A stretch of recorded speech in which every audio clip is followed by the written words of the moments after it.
Keempat sekawan. Pada suatu ketika ada danau besar di hutan. Di sana tinggallah 4 sekawan. Seekor tikus mata besar dan berekor panjang. Seekor rusa keemasan sangat cantik. Burung gagak hitam. Dan seekor kura-kura yang bergerak sangat lambat. Si gagak tinggal di pohon blackberry dan dekat di tepi sungai. Si tikus tinggal di liang yang aman. Si kura-kura senang tinggal di danau. Dan si rusa tinggal di padang hijau yang indah dan lembab. Seperti setiap hari keempatnya berkumpul. Tapi hari ini setelah lama ditunggu si rusa tidak hadir. Mereka sangat bingung. Mereka semua sangat khawatir dan curiga sama si rusa. Si gagak berkata, "Tunggu, aku punya ide. Aku akan mencarinya." Kau benar.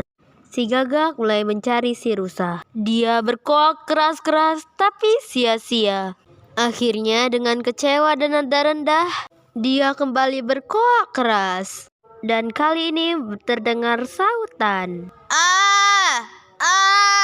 Oh, itu pasti suara si rusa.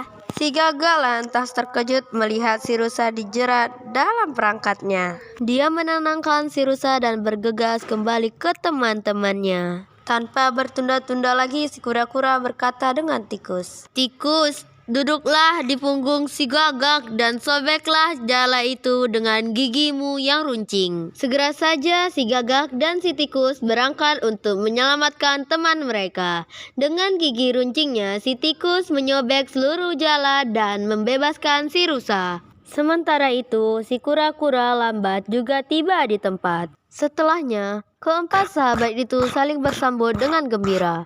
Tiba-tiba ada suara si pemburu segera mendekat. Si gagak terbang cepat dan bertengger di pohon.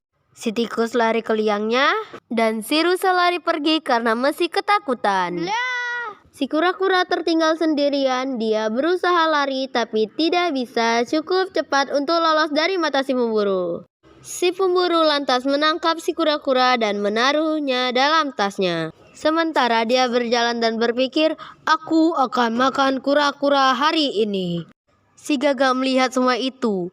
Dia melihat segala yang terjadi itu sambil bertengger di pohon. Dia berbicara dengan teman-temannya. "Astaga, apa yang harus kita lakukan? Kita harus melakukan sesuatu dengan sangat cepat." Si rusa berkata, "Kita bisa lakukan satu hal. Aku akan pura-pura makan rumput. Si pemburu akan melihatku dan mengejarku, meninggalkan tasnya. Lalu tugas selanjutnya adalah untuk si tikus." Si rusa lantas berdiri di jalan yang dilalui si pemburu dan mulai makan rumput. Melihat si rusa, si pemburu mengejar si rusa dengan busur dan panahnya dan meninggalkan tasnya di tempat. Kali ini si tikus harus berjuang keras tapi dia menangkap tas itu dengan giginya yang kuat. Ketiganya lantas lari menuju danau. Dan si pemburu kecewa berpikir, "Setidaknya aku masih punya kura-kuranya, jadi aku bisa makan itu. Ya sudahlah, tidak apa-apa." Dia menghampiri tasnya dan terkejut karena tasnya itu kosong. Pemburu yang malang. Dia pergi dengan tangan kosong. Setelah itu, keempat hewan itu hidup bahagia di dekat danau. Tamat. Sekian dongeng dari saya. Mohon maaf